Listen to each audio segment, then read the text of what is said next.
hai orang-orang yang beriman, di antara istri-istrimu dan anak-anakmu akan ada yang menjadi musuh bagimu. Berwaspadalah, berhati-hatilah apabila tidak memarahi, memaafkan dan maha pengampun. Itu bunyinya ya ayyuhallazina amanu inna min azwajikum dan seterusnya. Apa tugas kita? Minimal dari kita nih generasi muda. Ya. Tadi Al-Quran itu kalau menurut saya merupakan sen. Kita kalau mau pergi kata orang tuh hati-hati nah. Ya, gitu kan ya? Nah, hati-hati berarti petunjuk. Kita harus mempersiapkan diri. Al-Quran menyatakan tuh jangan begini. Lah sama Badar pantasnya di Al-Quran sudah ada. Jadi wajar aja kalau keluarga yang udah Badar. Bukan itu pemahamannya. Mestinya ketika kita jadi seorang anak, ya seorang anak, jangan sampai menyakiti ayah dan ibu. Apapun keinginan kamu ikuti selagi itu tidak menyangkut masalah ketakwaan yang negatif. Tidak boleh sholat, nah itu baru boleh dilawan. Ya. Nah kemudian seorang ayah, nih calon ayah, jangan sekali-kali nyakiti istri dan anak. Seorang istri juga sama, jangan sekali-kali kalau masuk surga, pengen masuk surga, jangan menyakiti ayah atau ibunya sendiri, termasuk anak. Ya, itu udah sangat berangkai. Terhadap suami juga jangan menyakiti, terhadap orang tuanya juga sama, terhadap anak-anak juga sama. Ini mesti dipahami. Ya. Kemudian di surat Al-Baqarah ayat 2, dzalikal kitabul, Quran itu tidak ada keraguan sebagai petunjuk bagi orang yang takwa. Orang yang takwa itu yang bagaimana? Di surat Al-Imran ayat 134 lanjutan 33, di Al-Baqarah juga ayat 3 sudah dikatakan itu ya. Ya. Jadi di sana apa jadi maknanya di Al-Imran 134 ya. Alladzina yunfikuna fisari wa dawakadimina goido walafina anilasawabul muslimin. Kalau mau disebut orang takwa, dikala lapang sempit menyisikan sebagian harta. Sedekah jariyah zakat harus dilaksanakan. Tidak mengenal orang kaya orang miskin. Orang kaya sesuai kemampuannya, orang yang disempitkan rezekinya sesuai kemampuan yang ada, yang diberikan oleh Allah. Itu. Jadi jangan pemahaman yang sedekah jariyah untuk orang kaya semua, bukan orang miskin harusnya. Nah, itu tugas kita nih ya. Menahan nafsu amarah. Nah, memaafkan kalau ayat ini dipahami oleh seluruh warga negara Indonesia ataupun Indonesia mobil khusus, nggak ada yang berantem karena takut dianggap orang tidak takwa. Jadi orang Islam itu indah ya, mestinya nggak ada pertentangan, nggak ada ribut-ribut, di situ aja satu tombol ya. Walaupun di tempat lain orang takut disebut apa di Al-Baqarah ayat 3-nya, di situ dikatakan ya orang takwa itu percaya kepada yang gaib. Ya, di samping beriman kepada Allah, percaya kepada yang gaib. Ya, kemudian berikutnya apa? Ya, menapakkan rezeki yang diberikan oleh Allah. Ya. Nah, ini pedoman-pedoman kita mari disiplin. Kemudian dalam pergaulan, Allah sudah memberi isyarat di surat Al-Isra ayat 32. Wala taqrabu zina innahu kana fahisatan wa sabila. Jangan mendekati zina itu perbuatan yang keji dan mungkar. Setan itu di mana-mana ya, siapnya menggoda. Maka waspada komunikasi kita, jangan sampai pergi berdua berpasangan, berlainan jenis ya.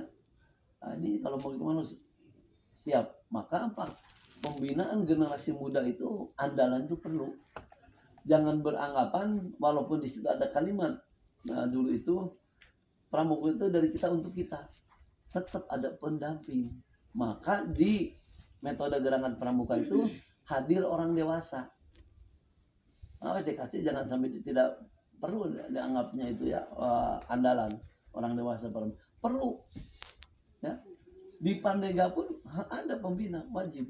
Nah, perbandingannya hanya tidak ada pembantu pembina. Kalau di Penegak ada pembantu pembina. Nah ini perlu dilakukan oleh kita. Maukah pramuka berkembang baik di mana-mana? Karena pramuka menurut penelitian di tingkat nasional, kenapa pramuka jadi ekskul wajib? Dianggap mereka yang aktif pramuka itu perilakunya bagus, kecerdasan bagus, keterampilannya bagus, disiplinnya bagus. PR kita salah satunya di jalan sekarang masih macet. Kenapa macet? Karena semua saling salib mengarah ke kanan. Apalagi di rel kereta, ketika ada pintu kereta ini nutup semua, bersini nutup, jadi macet sejenak itu. Nah kalau bisa orang pramuka bukan begitu, ke bawah, ke belakang, berbanjar, jangan bersab. Tunjukkan, harusnya kita ada demo bukan pramuka lihat, penegak pandega, oh demo di sana. Jadi tunjukkan, kita baris ke satu, berikan jalan untuk yang lain. Ya. Sehingga begitu pintu kereta dibuka, lancar semua langsung. Kalau kita kena nutup, jadi ini lama. Coba kalau ada kereta berikutnya datang, tiba-tiba masalah. Nah ini perlu ditunjukkan yang baik. Zaman saya kecil dulu naik mobil pun ada etika.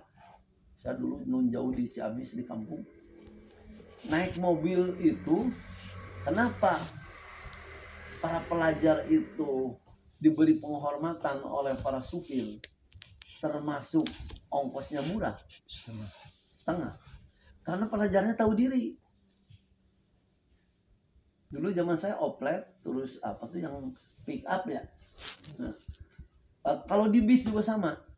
Kita kena kosong duduk nih pelajar. Tapi ada ibu-ibu datang, berdiri kita. Ada perempuan, walaupun mungkin usianya di bawah kita atau sederajat dengan kita, diri laki-laki itu. Nah, dipersilakan orang tua atau perempuan prioritas. Nah sekarang di kereta api sudah mulai lansia itu diprioritaskan ya. Naik bis juga sama, makanya ringan dulu itu, karena sikapnya seperti itu. Sekarang enggak kan? Coba cari. Saya pernah coba naik bis kota, ya, coba naik kereta juga. Tetep aja udah duduk enak manis. Nah dulu itu etika itu sangat luar biasa. Saya sekolah di SD tahun 60-an, nah, sampai 70-an. Itu begitu. Maka mau naik kemana pasti kita berdiri. Naik bis sedang enak. Ada perempuan udah diri. Apalagi ada ibu-ibu sama bapak-bapak pasti berdiri, dipersilahkan duduk. Sekarang kayak kelihatannya enggak. Ya, padahal sepertinya rasanya jarang yang ngajarin seperti itu. Cuma kita udah masuk ke pembiasaan kita sehari-hari. Nah, ini kami berharap penegak itu menjadi ujung tombak untuk contoh kita bagaimana lebih baik. Ya. Nah, siapkan mental kita, tunjukkan. Jadi ini awas di depan, apalagi kalau ada para pendamping nih, pembiasaan. Justru pramuka itu belajar miskin untuk kaya sebenarnya. Ya, Kang Kemah di Tena ukuran berapa? Minimal 2x3 ya. Nah, di situ itu sebenarnya gambaran ini bahwa kita itu diberi amanat, dilatih, digojlong dalam proses pendidikan, harus bisa hidup dalam satu tenda. Padahal yang satu mungkin motah, tahu motah bahasa Jermannya? Tidur, oh masuk kemana ngamuk-ngamuk di dalam badan sempit. Yang satu ngorok, ada yang ngorok nggak? Ada nggak? Cuma dengar. Yang satu nggak tidur, ngeganggu jam 12 belum pada tidur. Besok masih sibuk kesiangan. Saya sering mengatakan kepada para pembina atau para pelatih, silahkan aja lah kalau nggak kuat begadang jam 1 jam 2 kayak. Tapi sholat subuh jangan kesiangan orang di sana. Ya, nah, itu kan gara-gara begadang. Manfaatnya nggak ada. Ini kami berharap kalau kakak-kakaknya memberi contoh kepada adanya, insya Allah adik-adiknya akan mengikuti kita. Tapi kalau sudah dari para pembinanya juga, ya mau nggak mau, pendeganya, DKC-nya juga mau nggak, ada nggak nih DKC ini? Berapa orang? Sini nggak ada. Cuma peserta sedih, karena pemimpin. Apa? Setiap memang akan ditanya. Saya berharap nanti ini ada pradana nggak di sini? Saya ingin tahu. Pradana ada putra, ada nggak putri ada nggak? Pradana sama satu doang. Ya. Nah, harus jadi pemimpin. Jadi setiap mau upacara itu mau hari Senin ke apa? Pradana awas nomor 1 tuh di depan. Ya. Zaman saya yang menggerakkan. Saya mengalami, saya jadi ketua OSIS, saya jadi pradana di Kerawang. Di Kerawang ada kain saya di S3 Kerawang dulu. Jadi kompak teman-teman itu. Nah, saya di SMP pernah zaman saya aktif sebelum pensiun itu disiapkan oleh Pratama menyiapkan upacara itu dengan OSIS, pengurus OSIS. Jadi nanti tinggal manggil guru kalau sudah siap. Tidak gini upacara baru beres kalau gurunya nongkrong, bukan begitu. Nah, mesti berperan nih pengurus OSIS dengan pengurus pramuka. Ya. Tunjukkan seoptimal mungkin disiplin, cara berpakaian. Cara berpakaian yang saya pakai itu yang minimalis itu. Kenapa minimalis? Saya tidak pakai jabatan-jabatan. Karena kalau dipasang ada rentet juga. Ya. Nah, dari mulai Pancawarsa, Dharma Bakti, Melati sudah ada. Saya jarang pakai. Nah, minimal ini yang minimal begitu yang dipakai begitu. Dan ini untuk penegak awas baret tutup kepala harus dipakai yang bagus. Karena kalau nggak dipakai bagaikan orang pakai jas pakai sandal jepit beneran. Ya. Nah, jadi harapan kami ini adik-adik yang ada di sini menjadi suri toladan bagi teman-temannya di gugus depannya masing-masing. Kenapa? Misalkan pramuka kurang, pasti yang seniornya tidak menunjukkan contoh yang baik.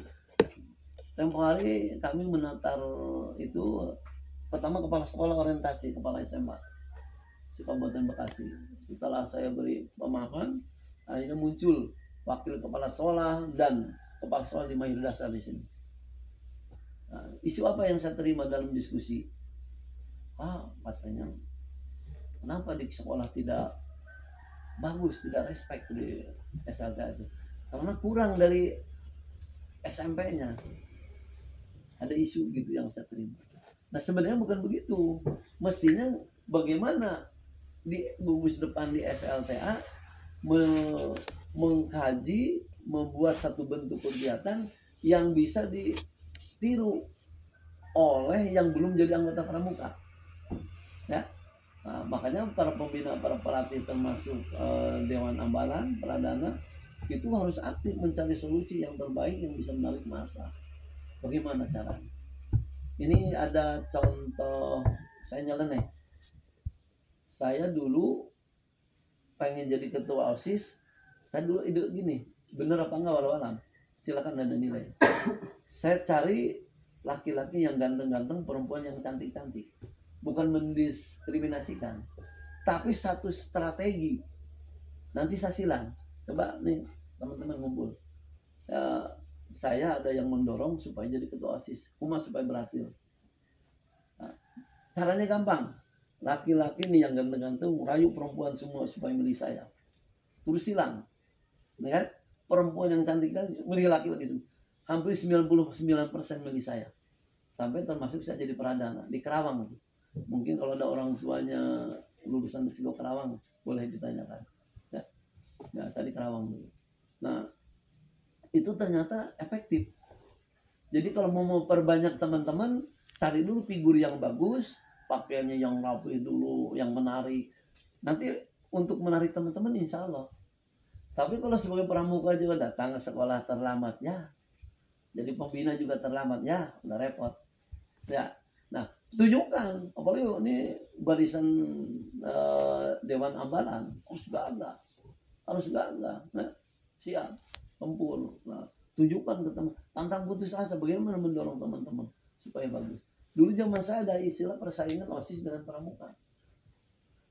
Nah, dulu kan pernah begitu. Kenapa itu? Mestinya jangan bersaing, tapi bersama-sama menarik masa supaya ada kesamaan. Nah, sehingga maju. Nah, ini terutama di sekolah-sekolah yang peserta pramukanya rendah, kurang. Ini kuncinya ada di kita yang aktif. Tunjukkan mental yang bagus, kesigapan ya. Di Penggalang itu ada latihan bermain menggunakan peluit. Bunyi peluit kalau pembina ngasih kode gini, apa tuh bentuknya? Harus bagaimana? Harus lari membentuk lingkaran kecil. Kalau begini, lari membentuk lingkaran. Maka ketika pembina ada beberapa orang itu lebih cakep. Karena dia bereaksi lari. Nah, segi fisiknya olahraga ada bagus itu. Reaksi pembentukan fisik.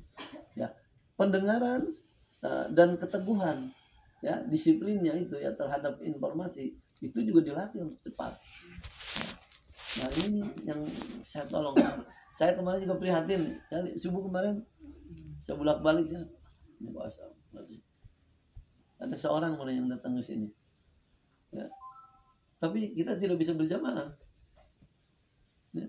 Nah ini harapan coba diciptakan di masing-masing mus depan. Ya. Supaya moral kita bagus. Ya.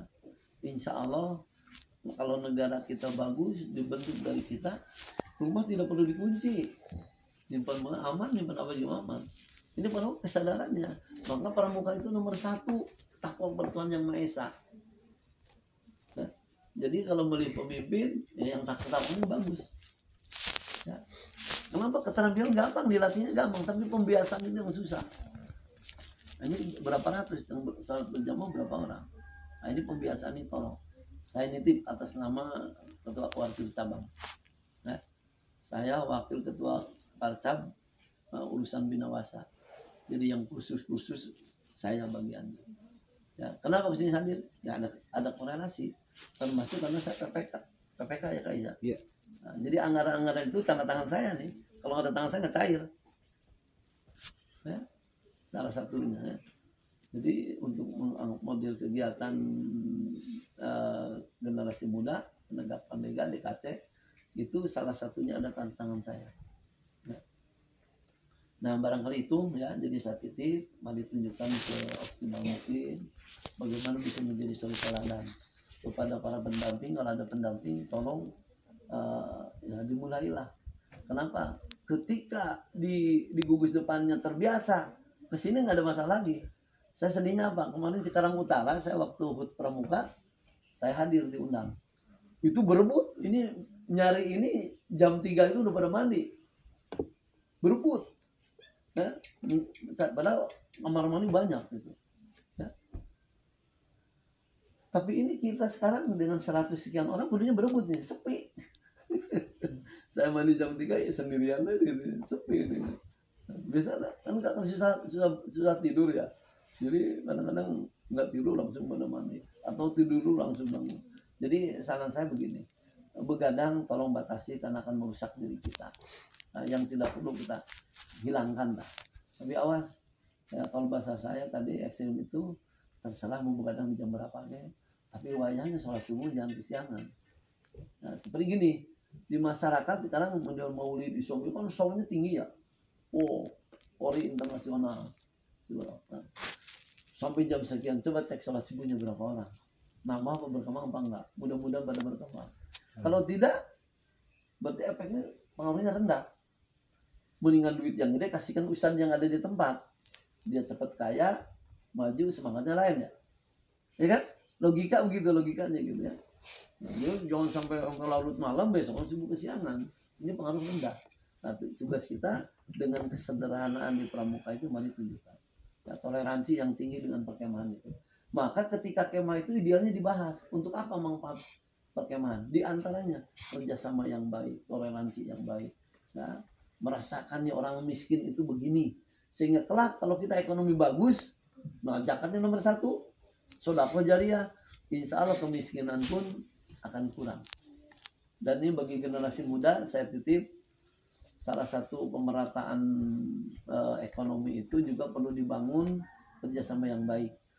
Kalau yang nanti pilih pasangan, kalau bisa mah ada persilangan. Kalau mau maju seiring ya, jangan gini yang kaya dengan yang kaya, yang miskin dengan yang miskin. Kapan yang miskin pun terangkat. Jadi misalkan, oh ini saya punya mobil, nyari yang nggak punya mobil. Saya punya motor, nyari yang nggak punya motor pasangan itu. Insya Allah akan maju seiring dan pahalanya gede. Ya, nah coba kalau yang kaya dengan yang kaya, yang miskin kapan mau naiknya? Nggak bisa tertolong, sedekah juga kurang. Ya, zakat juga kurang, gitu ya. Karena tidak terkoordinir dengan baik. Ya, nah itu perlu dikaji lah. Yang penting nyari pasangan itu adik-adik, satu pasangan punya pekerjaan. Karena kehidupan itu dari salah satunya dari pekerjaan. Ya, pekerjaan terserah apa aja yang penting halal. Tidak harus jadi pegawai negeri saja. Mau jadi pengusaha lebih hebat. Jadi pedagang biasa juga hebat. Yang penting halal. Nah itu kuncinya ya. Nah pramuka itu harus siap tahan banting. Karena akan diuji. Semua orang akan diuji. Ya. Nah, di surat Al-Baqarah 155. Wala nabluwannakum bisyai'in dan seterusnya. Kita akan diuji. Nah, bisa nggak kita diuji dengan malapetaka, kesengsaraan, bahkan buah-buahan, nah, sampai termasuk jiwa. Nah, kemudian di surat Al-Imran 140, kejayaan itu dipergilirkan. Awas, hati-hati. Orang kaya jangan sombong, karena satu saat kalau pergiliran jadi miskin lebih parah. Kalau orang miskin jadi kaya, mengerendah ada gampangan. Nah, berdasar ayat itu, kejayaan akan dipergilirkan. Dari yang punya jabatan bisa tidak punya jabatan, pensiun. Dari yang tidak punya jabatan bisa dapat jabatan.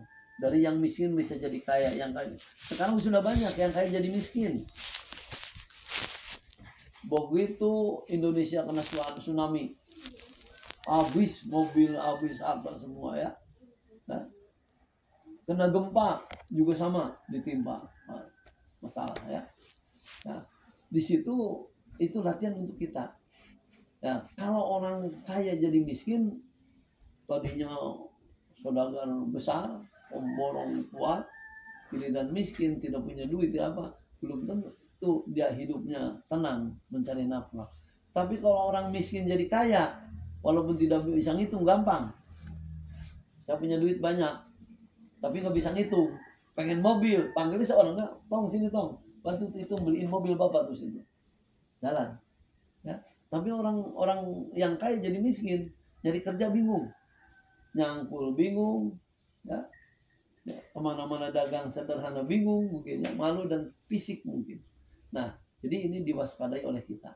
Ya, jangan sombong, karena kejayaan itu akan diperlukan. Silakan dibaca surat Al-Imran 140 ya. Dan 141-nya kita, Allah itu membersihkan ya orang-orang yang bertakwa supaya syahid. Contoh perang Palestina, mungkin salah satunya itu ya. Kenapa oleh Allah dibiarkan itu masih seolah-olah lagi pada meninggal itu orang Israel? Satu, diuji keimanannya, mereka beriman. Ternyata informasi saya kemarin di TV dari orang kita, orang Bogor ya, yang kemarin ada di sana, siapa namanya lupa saya. Udah ingat? Mana nonton TV? Yang sukarelawan kita yang pulang waktu begitu diambil oleh kedutaan. Di mana saya lihat itu cerita gitu. Orang sana bangga kalau ada yang mati syahid, keluarga yang syahid, foto dipasang dengan itu satu kebanggaan. Karena nanti yang akan menolong keluarga. Ya, maka mereka tidak takut mati. Orang itu kabur tidak mati ya kan. Itu imannya sudah teruji. Sudah teruji. Ya. Kenapa di ayat 140 itu tadi gitu? Ya. Nah, dipergilirkan. Allah ingin melihat supaya kenapa mereka dibiarkan supaya masuk surga, dibersihkan itu dari dosa-dosanya. Ya, jadi 140 ada dibaca. Ya. Jadi sambil nongkrong daripada dimakan, sekarang ada di bab juga bisa dilihat. Ya. Nah, paling hafal. Ya. Nah, barangkali adik-adik sekalian, ini pesan moral dari saya selaku wakil ketua Farzab, punya rasa tanggung jawab yang tinggi. Karena kemarin itu Wakabina Wasa habis dioperasi ya, mungkin tidak bisa hadir, ini sakit. Ya. Mudah-mudahan nanti adik-adik bisa berupaya seoptimal mungkin jaga nama baik ke pramuka. Insya Allah kalau pramuka sudah dilaksanakan dengan baik oleh generasi yang ada, akan diikuti oleh yang lainnya, insya Allah. Tapi kalau ternyata pengaruhnya rendah, ini permen itu bisa dicabut. Kalau ada eksekutif lagi, ya. Tapi kalau menunjukkan semakin bagus diteliti, itu hasil penelitiannya, insya Allah dia akan dipertahankan permen ini. Ya, nah itu. Ya. Jadi ini kita satu kebanggaan organisasi kita.